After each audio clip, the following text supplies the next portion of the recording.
All right. Hopefully it's going through now. I just switched the line again. If it does that again, I'll switch back. Man, that was some good content.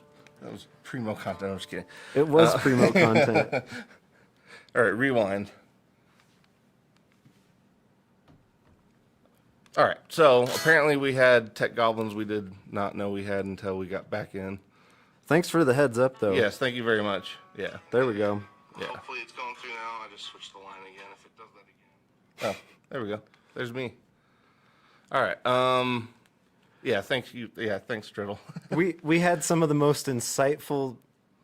We waxed very poetically about. Yeah. No. We were waxing poetic and all kinds of, yeah. All right, so I guess I'll restart. Welcome to the show, everybody. It looks like we probably just have 2 or 3 people watching, maybe. But anybody who ends up watching after, sorry about that. We obviously had a little bit of a technical hiccup there, which if anybody who's tuned in regularly at all knows that's basically Pretty standard. yeah, that's just how things go. But welcome to Getting in Gear Yes, yeah. with Flipside Music. I'm Jake. I'm or Dylan. Jacob. Yes. Either way, doesn't matter. Well, yeah, they'll see you in the chat as Jacob, but yeah, I guess you depends. Yeah, we're right now at least until Yergs comes back. We're down to one Jake. Yep. We had a plentiful supply of Jakes, and we're down to just one now. We had a trio, and I'm the last one standing, like the Highlander. Yeah, there can be only one Jake. Yeah. But yeah, so today we on Getting in Gear, we're basically going to be going through 4 flavors of the Big Muff, so 4 flavors of pie. Jacob and I basically just chose 2, not necessarily favorites, but 2 examples apiece that we feel like are just fun versions or fun, Strong contenders for Big Muff. Yes, pie. prime examples of because I mean honestly, there's there's a million different flavors out there. That was we could go on and on and on. That was kind of something we were saying earlier. Is there's so many different versions of it that obviously everybody kind of has their own opinions of each one. We're gonna end up starting with, you guys can't see it yet, but once we kind of start, we'll be. Oh, going, you can see it. Oh, hey. Oh, did that go out too? Come on, everything. Well, we had a camera. Everything's second messed camera. up. All right. But yeah, we'll start with I the think it's back on. Let me switch it to Op recording. Amp Big Yeah. Muff. Okay, it's back on. And that one you said came out in 80, no, the 70s? 78, yes. Yeah, so essentially, like I said, somebody can probably nitpick on this later. If it's been a while since I've brushed up on my muff history. But from what I remember, there was a part shortage in 1978 or maybe 77 going into 78. You're good. Okay. So essentially, they ended up needing to switch. Oh, it's upside down, of course. I don't know how to fix that, actually. I don't know how to. Oh, that's why I had to run it from this side last time. I didn't know how to switch that either. Shit. Okay. Well, it's going to be upside down for y'all. But here's the pedal. Is the there? Big Yeah, Muff. there's no flip on the on that guy or rotate. No. Okay. I'll look. Okay, we'll see.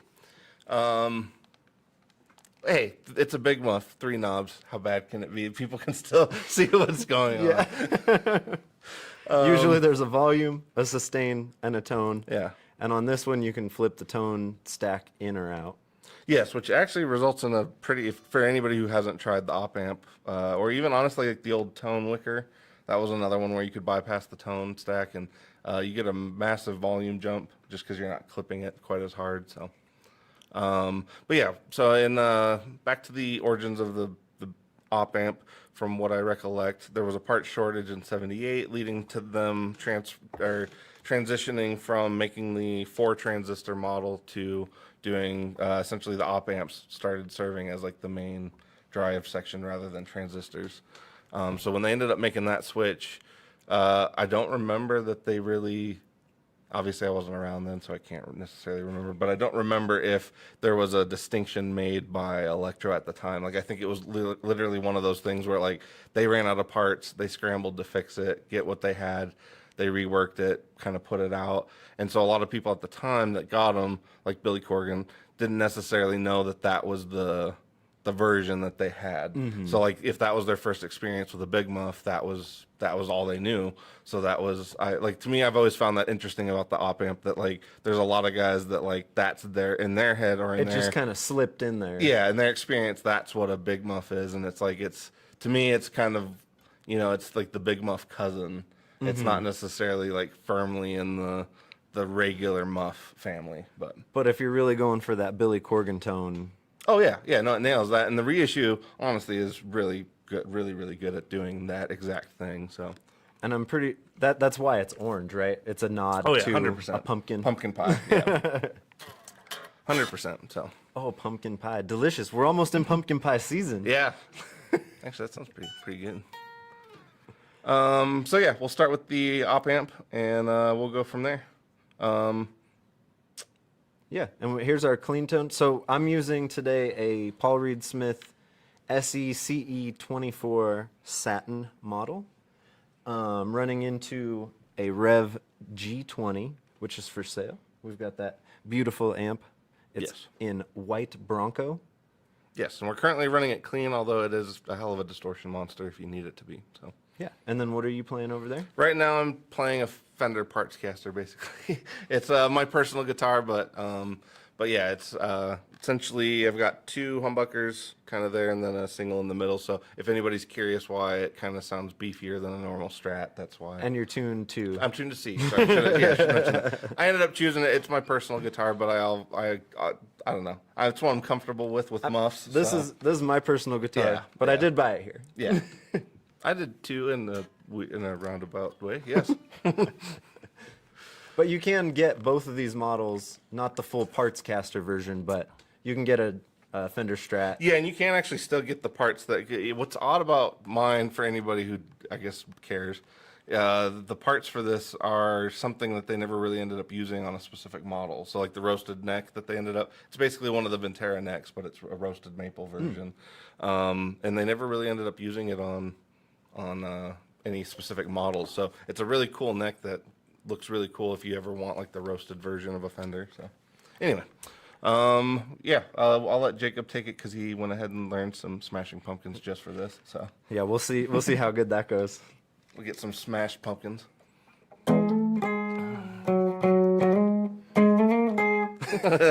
And that's my clean tone. And this would be with the tone stack out.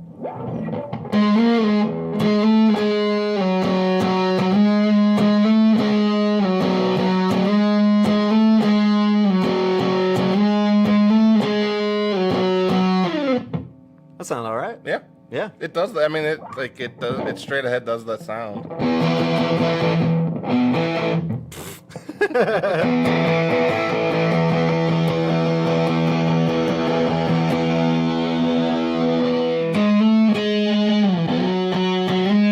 Or he used a Strat, right?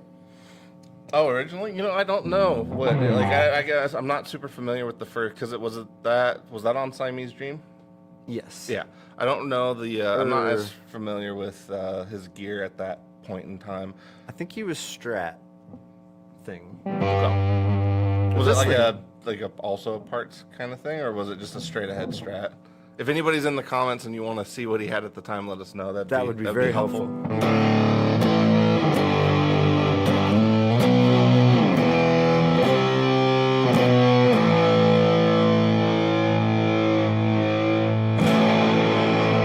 Yeah, see, to me the op amp is like more focused. It doesn't like give up, or is that what you mean by Well, focus? it's just the low end. It's a little more, yeah. It's tighter. Yeah. Yeah, like a distortion. Yeah. Yeah, and there's not a ton of beef. Yeah, it's not an overly boomy pedal.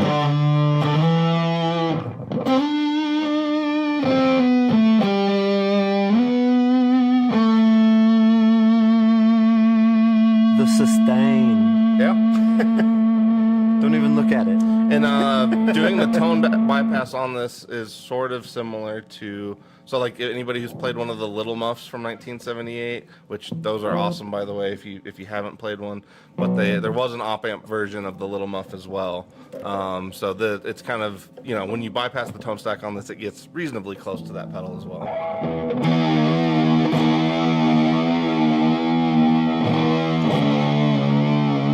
It shoegazes. It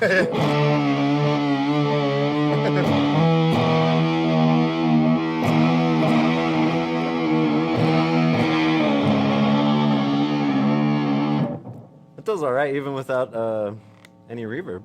Yeah, no reverb or chorus. Yeah.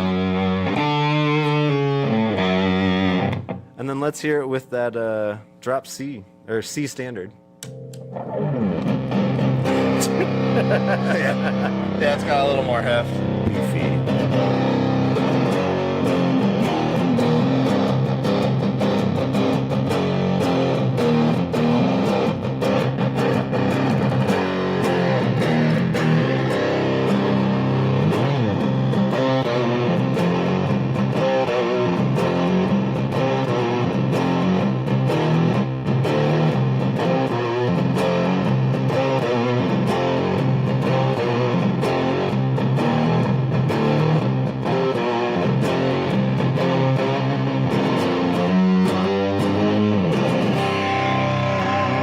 And then this is with the tone stack in.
Try it with the tone all the way up. All the way up. Oh, it gets pretty thin.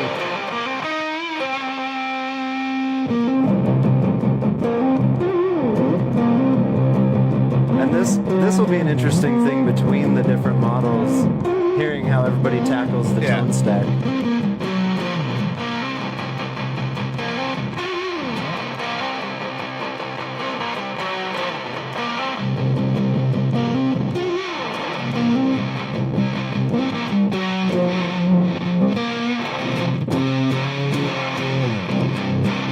That's cool. It sounds like a phaser. Yeah, like you got it. Yeah.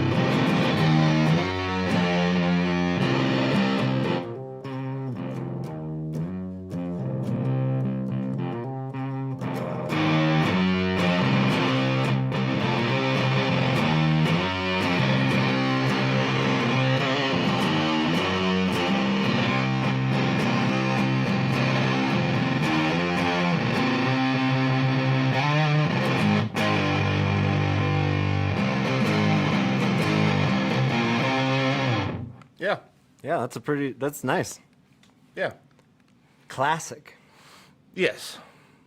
It's fun, it's kind of interesting too. Like most of the time with, at least for me personally, I like to boost the front end of big muffs just to tighten them up a bit. It's kind of like this one already has that. But like for me, it's one of those things like I love to kind of front end boost muffs just because it's a fun kind of change in terms of the way it feels. More as like the, under the hand more than it does the sound. It doesn't really change the sound like crazy. But. Well, and which way do guitarists use like a tube screamer, in front or after, to like bring all those mids back?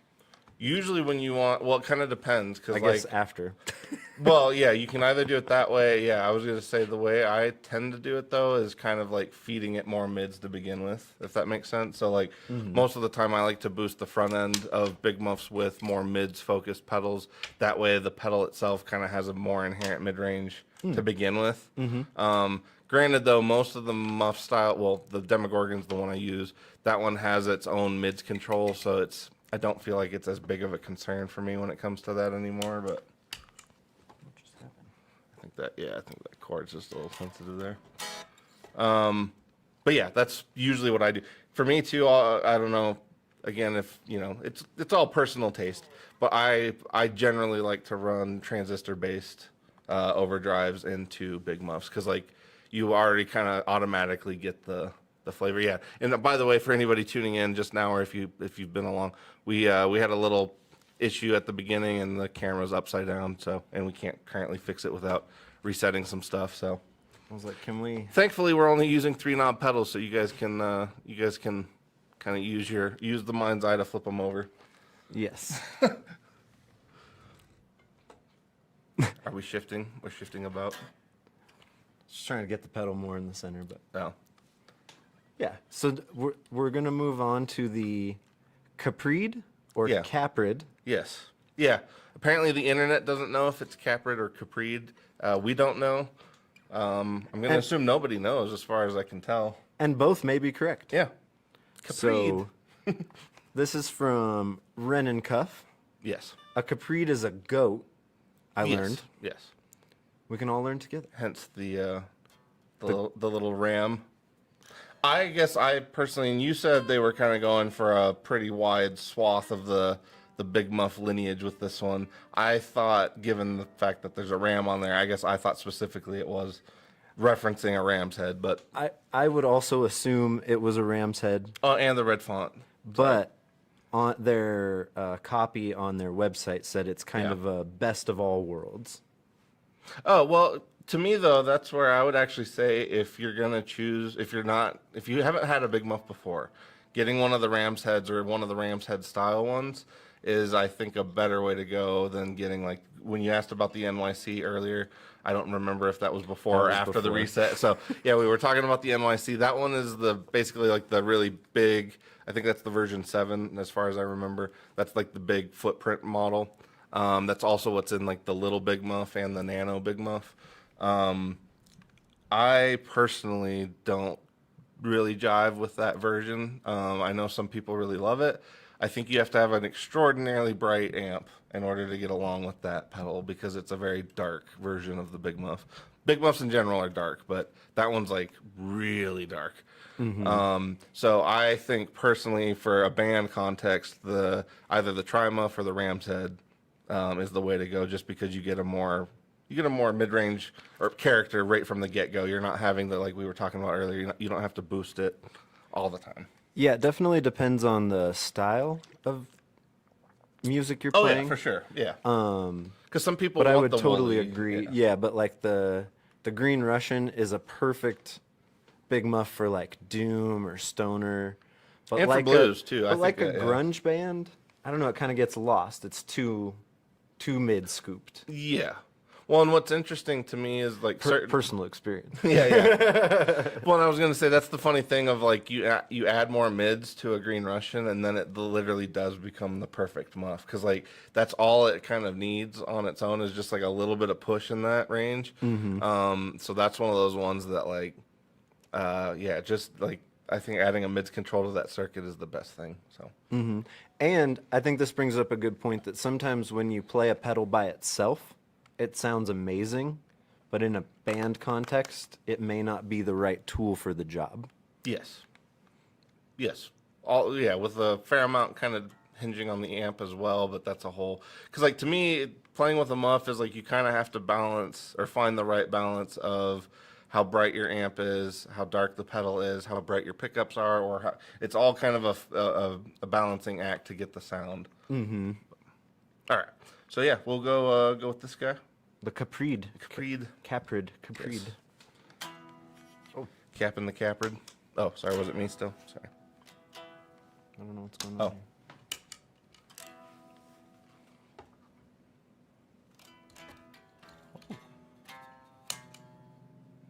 don't know why it doesn't like that. We're gonna have to angle that because it doesn't like that apparently. Ooh, that's a big step up to be honest. Like for me anyway. Like that's like that sounds really good. Yeah.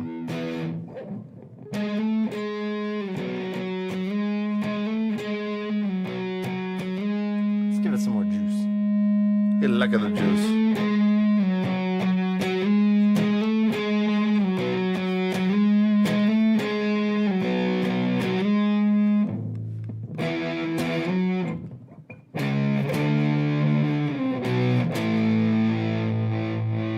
That one, you talked about heft earlier. That one's already got a fair amount more, at least for the standard tuning. I feel like they're gonna like.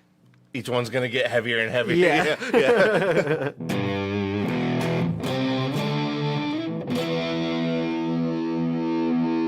So this one's definitely much quieter. I love how that one's oscillating just a little bit. Yeah.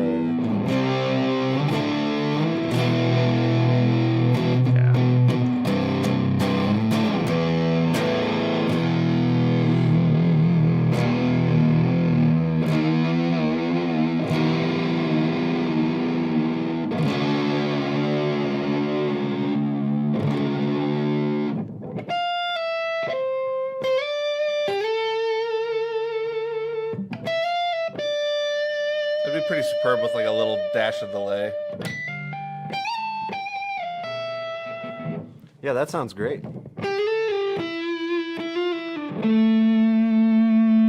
Let me turn my tone down a little bit, get a little more. Get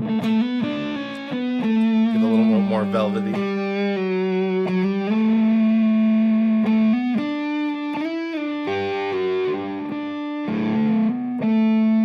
And for anybody who hasn't gone down the Big Muff rabbit hole, they are kind of known for their velvety kind of textures if you kind of do what Jacob just did, rolling the tone off. And then here it is back. Yeah, Big Muffs never really get pokey either. That's not really a Big Muff thing. Yeah, you'll lose all your bottom end before you get too pokey. Yeah. Some good sustain too. The sustain. Sustain! We got Spinal Tap coming out on Friday. This one also, if anybody didn't notice, obviously it's upside down, but it's got a Tor knob. The funds of fonts, right? Turn that Tor knob. Turn that Tor knob. Full Tor. Oh, so it's backwards. Oh, it is. It's like an elk.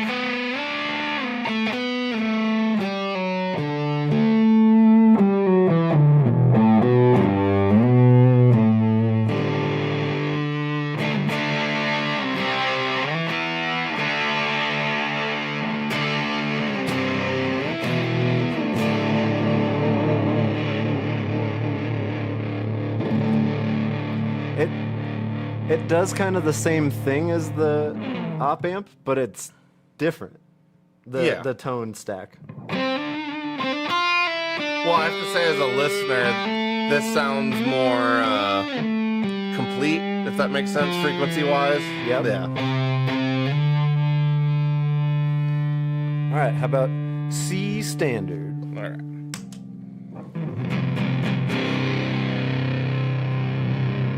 It's a little dark, actually.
This one oscillates really easy, which is pretty fun. Yeah, yeah.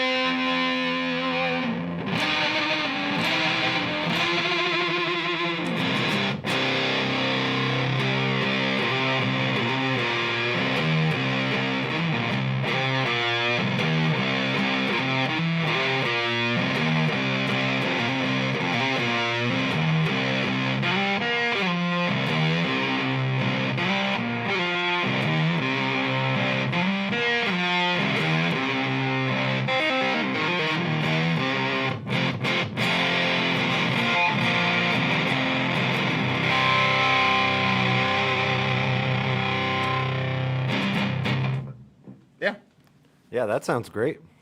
Yeah, that one sounds really solid. It's interesting though, yeah, like definitely not as tight as the op amp.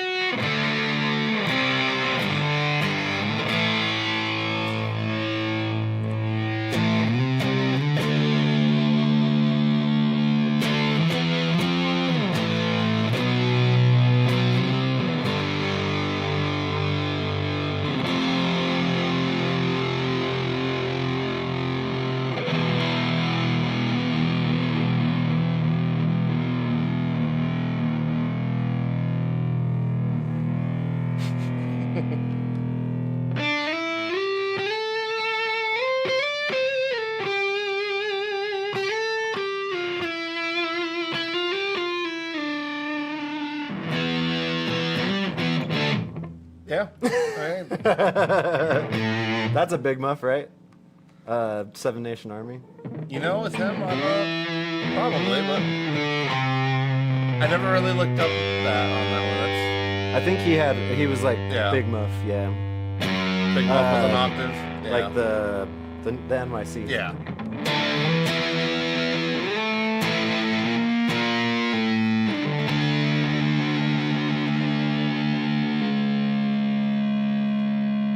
So should we check out the Civil War next? Yes. All right. Good call on the placement of the tuner. Yes. Yes. So the Civil War that we have.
There we go. All right. Here, I'm just gonna leave it. Oh Just my leave it. goodness. I know. I don't know why that My goodness. I don't know why that keeps doing that. All right. Well, thanks, Eric, and hello. Yes. And hey, Big John. Thanks for joining us. Yeah, I don't know when that cut out. So if I guess if all the Civil War stuff I just said was not there, then Yep, it's the life of Pi. yeah. Yeah, it's weird. Well, yeah, I don't know why that's. Well, we'll figure out something at some point. Yeah. So we've got the Civil War from Stomp Underfoot. You were Yes. saying this was like a transition. Yeah, so initially it's kind of, like I said, if I remember right, it's more or less the first version of the Sovtech.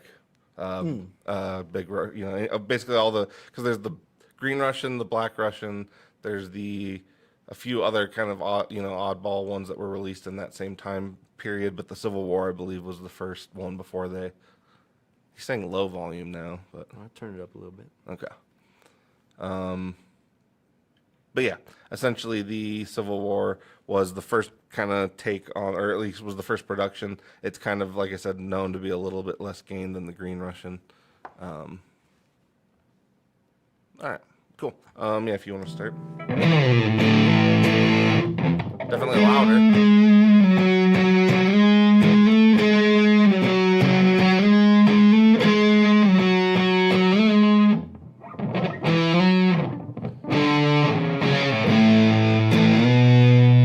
There's a lot more. It's tighter than the Caprid. And it feels like there's more. Yeah. Yeah. Wow. Yeah. Yeah. Wow, that's a big difference, actually. Yeah, there's a lot more bottom end on Well, and this. actually, I'm surprised. Fair amount more gain too than that guy. Yeah.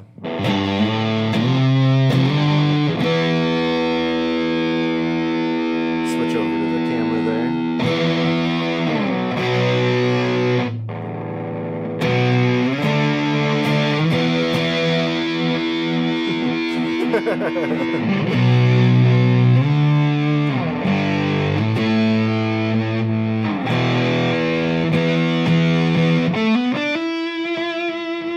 I don't know how much of these things we can actually play. I don't know anymore. Yeah.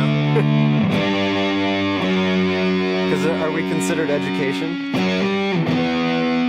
I think so. We're providing a service. we're not providing it very well, but we're providing it.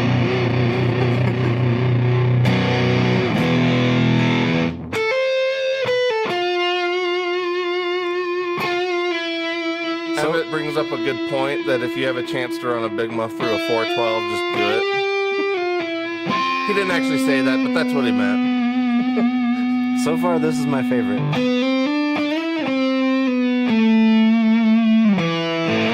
Well, it's interesting. That one's kind of singing a little bit more.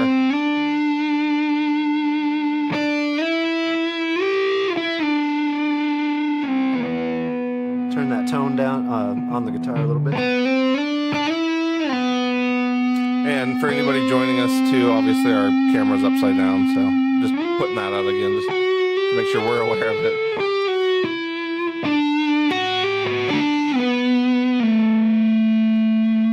All kinds of issues.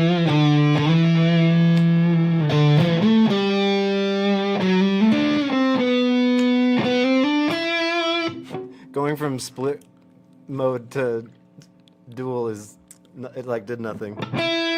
That's humbucker and single coil. You got the bonus of some hum though. I mean, something's got to fill up that 60 hertz.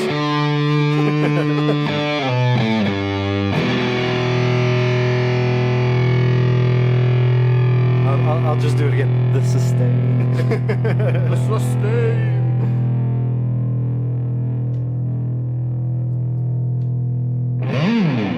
It's interesting. Like I know, I obviously am partial to Matt's big muffs. That sounds funny. But I don't know how else to describe it other than churning. Like his fuzzes and his big muffs, they have this churning kind of sound to them that it's like I said, hard to describe, but it's great.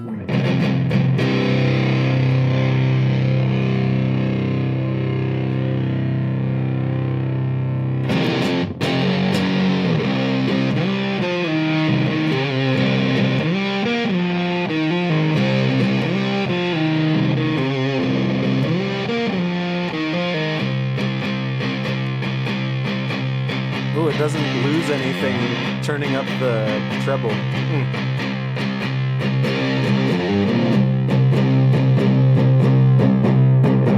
But that gets thick. Yeah.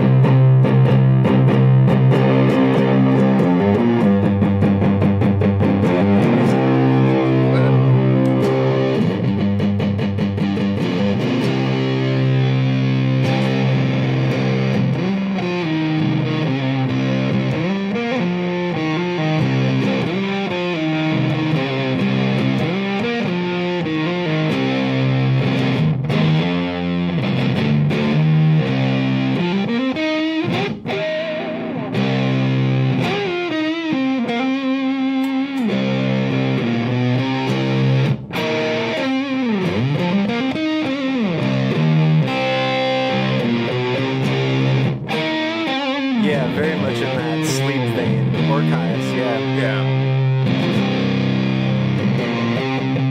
Some desert rock.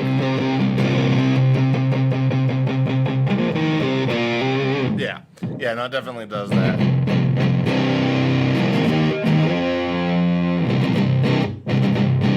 It's definitely, it's a little more quiet too, like in terms of extraneous noise. Yes. I was like, it's definitely louder than the other two.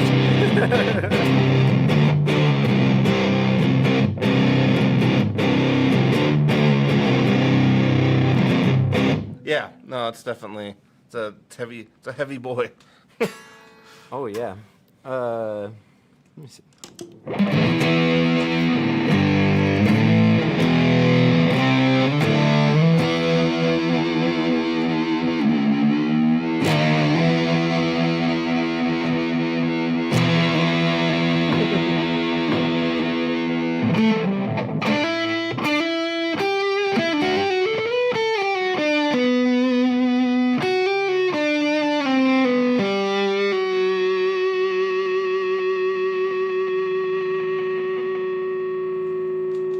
Yeah, Matt just makes some good stuff. That is pretty good. Yeah. Well, shall we go on to our fourth and final? I want to say like contestant, like this is some kind of shootout. Well, but yeah, because I was gonna it's say really honestly, not. yeah. I mean, that's the fun thing to me about Big Muffs, though, is like you can have a ton of them, and the little differences are like the best thing about that. Like the best thing about having a lot of them is the little differences. Yeah, because you never know what is going to work on this record versus that record with this band versus that band. Yes. You never know which. I'm thinking of like a coat. You never know which big fuzzy coat Yeah, is going exactly. to fit that day's weather. You're like, exactly how much harmonic warmth do I need today? And I'm trying my best to not make any dirty jokes because they're all like just I know, they're right there. Yeah. Low hanging fruit. Ah, shit, I tripped into one of them. I do also love with Death by Audio and the Fuzz War, like I love that they haven't given in and really like gussied it up. Like I love that it still looks, spray painted more or less, and like it just looks mean and it's cool. I love it. I do love I guess I'll put it in quotes, the gussied up versions that are the alternate colorways. Yes, yeah. Those all look so good. Yeah. Which you can only get at Place to Bury Strangers shows. Yeah, yeah. Yeah, I was gonna say one time and I still kick myself for not just getting it. They accidentally sent us like a pink and blue one, and like now that we're doing the blue pink little shoe stuff, it's like it's one of those ones where I'm like, damn it, I wish I had that pedal. Oh yeah. Speaking of which, if you're around in about a couple hours, we'll be doing our live stream for Maris Monday. Yeah, for something completely different. Join us again later. Yeah. But for right now. Yes.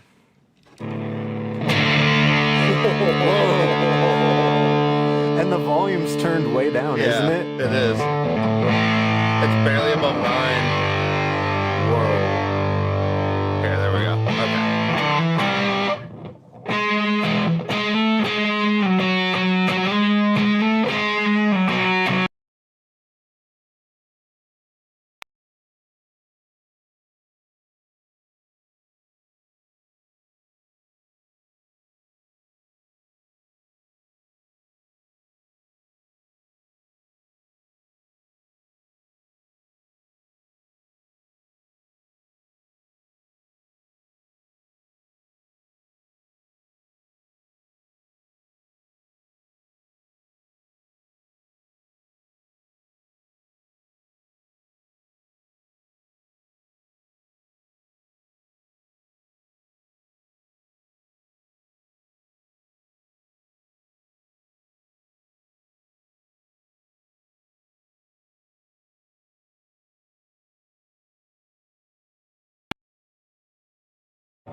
All right. Apparently it muted again. All right, we're back, I think.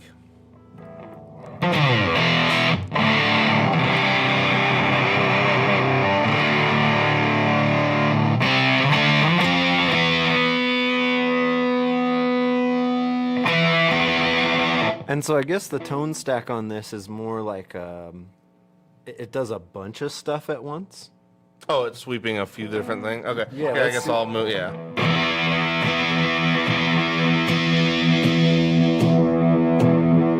That gets very dark. Yeah, it's like a filter. Yeah. I mean, like a pretty wide filter.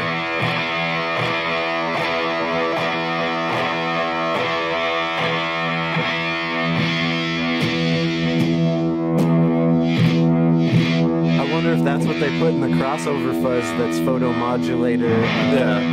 controllable.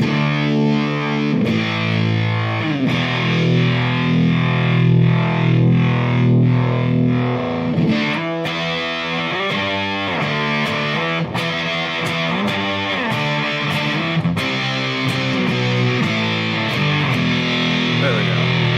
There we go. We found the sweet spot. Oh, yeah. All right. Hopefully, yeah. I'll just- And then let's check it out with the C standard.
So I read in the manual that if you turn the fuzz all the way down, you can use this as a resonant filter.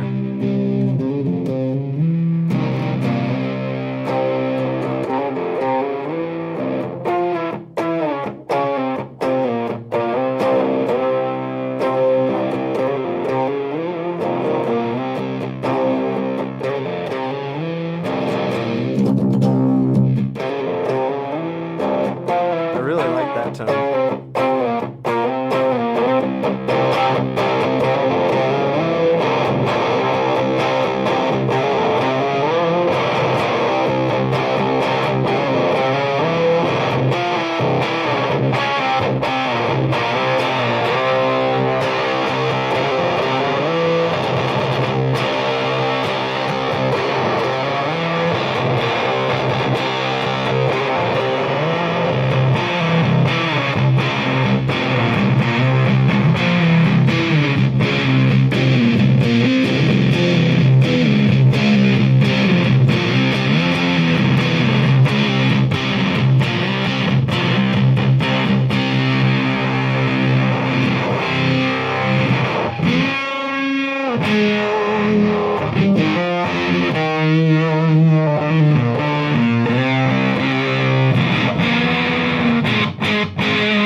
Yeah. That's pretty epic sounding.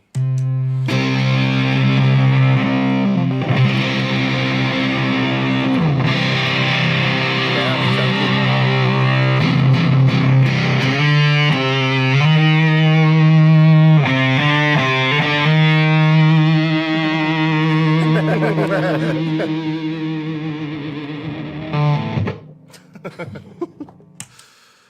All right, we are right on the dot. Taylor's actually almost the perfect amount of time, screw ups and all.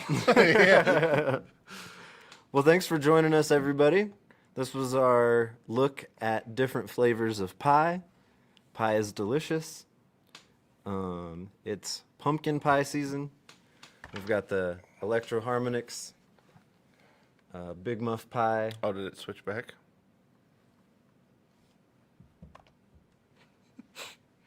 Okay. We got the Big Muff Pie, Op Amp. We've got the Ren and Cuff, Caprid or Caprid. The internet said both. Depending on how whimsical you want to be. We've got the Civil War from Stomp Underfoot, and the Fuzz War From Death by Audio. from Death by Audio. The champions. What was your favorite out of these four? You know, funny obviously? enough, going in, I guess even though I really love Matt's stuff, I thought I was gonna, because it's been a little bit since I played the Fuzz War, but I gotta give it to the Civil War for me. In the setup, I thought I liked the Fuzz War best, and during the stream, I prefer the Civil War. Yeah, I was to say, out of everything, it was kind of the complete package. Like, Yep. had more than agree. enough gain, plenty of definition, not overly noisy, great tone sweep. So yeah, that one was definitely, at least for what we just did, was kind of the standout. But And they're all very usable. oh, 100%. It's all Yeah. context, what feels right to you, what you're playing. Come down and try them. We've got these four. We've got plenty more.